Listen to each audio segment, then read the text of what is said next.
3 people found dead today in a car. They were shot in broad daylight in a North Portland neighborhood. Welcome to KOIN 6 News at 10 o'clock on Portland CW. I'm Wayne Haverly. Now, all this happened just up the road from the Charles Jordan Community Center. And tonight, whoever killed 3 people is still at large. Our Joelle Jones has been on the scene since this afternoon. She joins us live tonight. And Joelle, what's the latest information that you're... Well, Wayne, there are still a lot more questions than answers out here on North Foss, but police have packed up. But as you can see, still remaining are lots of shattered glass and bits and pieces of car parts scattered on the ground here after that accident out here early this afternoon. And while we still don't know who did this and why, we do know, unfortunately, 3 people lost their lives out here today. And police tell us with the killer or killers still at large, they are concerned about public safety. Every homicide that we respond to is significant, but anytime we have something like this, where we have multiple victims, it just adds to the urgency. Killed in broad daylight. Portland police say the bodies of 3 people were discovered in a car left at this intersection off North Foss Avenue and Foss Court. According to authorities, calls of a shooting came in just before 12:30 this afternoon, but when North Precinct officers and EMS arrived, we're told 3 victims were already dead inside the car. Anytime you have people who are willing to fire guns in our neighborhoods, there's a pretty significant risk and a pretty significant concern on our part. We don't know motive right now. We don't know what led up to this. We don't know whether it was personal, whether it was random.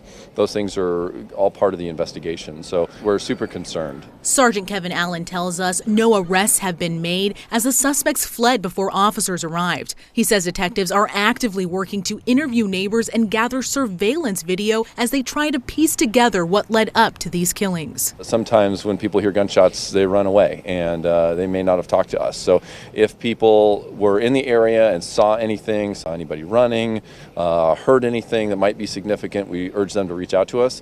Sometimes even the littlest tip can be the most important one. Including these most recent deaths, our records show there have now been 17 homicides reported in Portland this year so far, 16 of which were deadly shootings. And as the gun violence death toll rises, today's incident sparked outrage and responses from law enforcement officials like Multnomah County DA Mike Schmidt, who stated in part, quote, "This loss magnifies the gun violence crisis facing our communities, and I remain committed to working with law enforcement partners to address prevention and to hold those responsible for gun violence accountable to the fullest extent of the law." We know that there's a tremendous amount of community concern, and we want to assure the community that our effort is to determine what really happened here, find who's responsible, and make arrests where appropriate. Police Chief Chuck Lavelle also saying in part, quote, "This shooting in broad daylight in a residential neighborhood is another tragic example of how gun violence can affect our community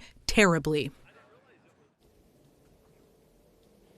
Now, as you heard from Sergeant Allen there, Portland police are asking anyone with information about this to contact detectives. And of course, we will continue to follow this and bring you any updates both on air and online as this develops. But for now, reporting live in North Portland, I'm Joelle Jones, KOIN 6 News.